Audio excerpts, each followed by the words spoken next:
Hello folks, and welcome back to the Rock and Sea Homestead. It's Marcy coming at you, and today we are filming our 6th video in our Chicken 101 Getting Started with Chickens video series. And today we're talking about kind of one of the main reasons why we have chickens, and that's eggs.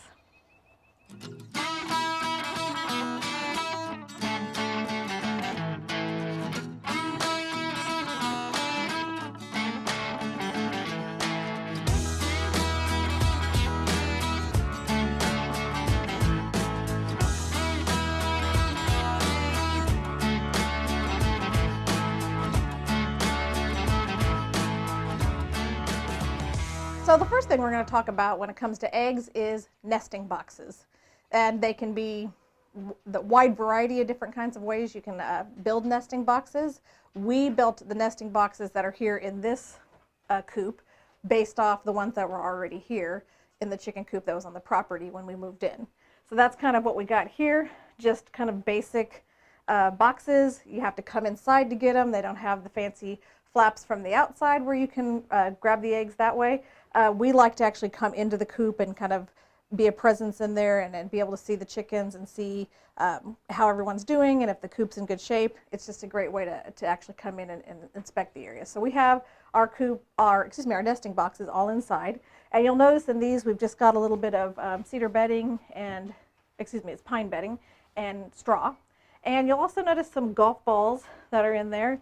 That's actually kind of a two-fold thing that we've got going there. We've heard that it can encourage the chickens to lay eggs in that space because they often lay eggs in the same box, all of them together. Also, we've heard it can be maybe a snake deterrent. If the snake comes in and eats one of the golf balls, it makes them sick, and then no more snake. And unfortunately, we have had snakes in our chicken coops. Thankfully, Lance has handled those, but it can be a problem, and you definitely don't want snakes in your coop, even though they can be great for other things on your homestead. So here we are in our goat stable shed area, and you may ask, why are we here? Well, we've actually built a couple of nesting boxes in this space too, because when the chickens are out in the yard, they don't have access to get inside of their chicken coops, so we wanted to give them some space to lay eggs out here. So when we first built them, they laid eggs in these particular little nesting boxes. However, they're super resourceful and seem to really prefer this area where we store the grass and the hay for the goats, and they have picked various places in here. Right now they enjoy the bag down there at the end with straw in it, and that's where they've been laying their eggs recently. So chickens, resourceful and a little unpredictable. So you can lead a chicken to a nesting box, but you can't make them lay. So when you have brand new baby chicks, you're not going to get eggs right away. They don't start laying until they become a little bit more mature, and it depends on the breed about when they start laying. But usually between 5 and 6 months old, they'll start laying eggs. And a healthy hen will lay an egg about not every day, but every day and a half or so. And then as they start to get a little bit older, that egg production will decrease until finally, as we'll call them mature ladies, they are no longer laying eggs at that point, and now they're just, pets at that point. So we collect the eggs here at the homestead. We come out every day and check to see if we have eggs. So we check all the various places they like to hide their eggs, and we collect them all up, usually at the end of the day.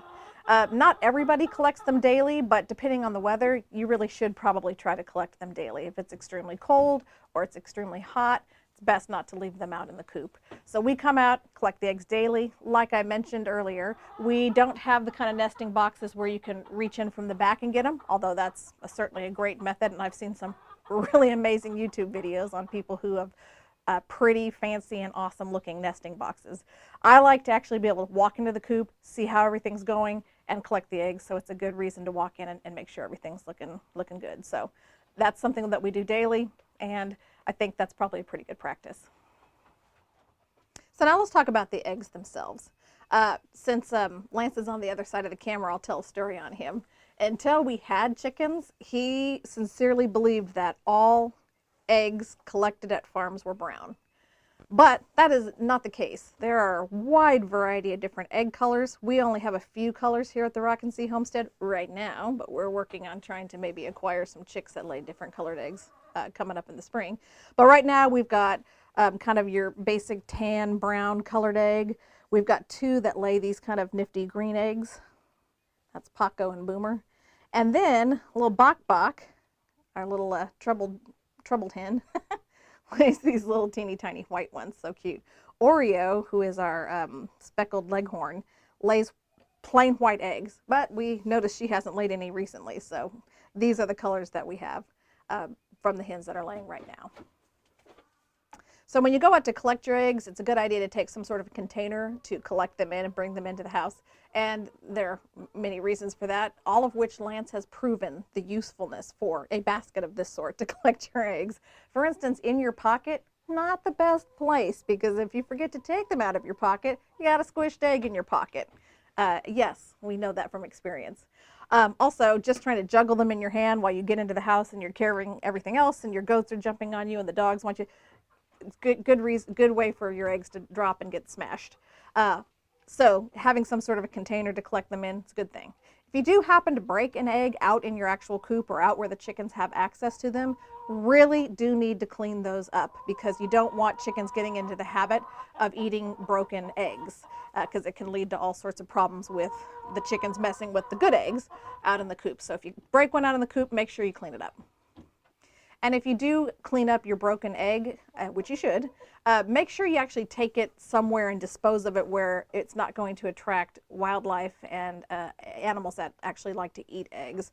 Tossing them over the fence or just putting them aside somewhere, or even over the fence, somewhere near your coop, not a good idea. So you should go ahead and take that, dispose of it properly. So a quick word about storing your eggs. If you collect your eggs from the nesting boxes outside and you bring them in, they don't have to be stored in the refrigerator as long as you don't scrub them down when you take them inside. When you scrub them down, you wipe off the surface residue, which is called the bloom, and that's what kind of seals out or keeps out bacteria and keeps your eggs good to go, just sitting even just on the counter. So no need to stick them in the fridge. We don't put ours in the refrigerator, no problem there. If we're going to scrub them down for some reason, maybe we're trying to make them look nice and take them to somebody, if we scrub them down, they go into containers into the fridge so that they are safe. So you may ask yourself after a certain amount of time, are these eggs still good? Well, there is something that we have learned over time and saw some, I think, probably YouTube videos about it. But there's one good way to kind of test how good an egg is, whether it's good, not good, or maybe it's on its way out, so you need to hurry up and use it. And that just requires a container of water. So let's give this one a try right here. Drop it into the water. And as you can see, that one is floating on the top of the water dish here, which means this egg is probably not good and probably not one that we should use. To be fair, this is one that has been sitting kind of at the bottom of the collection basket of eggs that we have, so it makes sense that it's older and probably needs to go ahead and be discarded. So let's try another one. Let's try this one. Okay, and that one sits on the bottom of the container, so this egg is good and it's good to go. We can use it anytime. So, and that also makes sense because this egg was closer to the top of the container, so something that we have collected more recently. And last but not least, let's try this little guy out.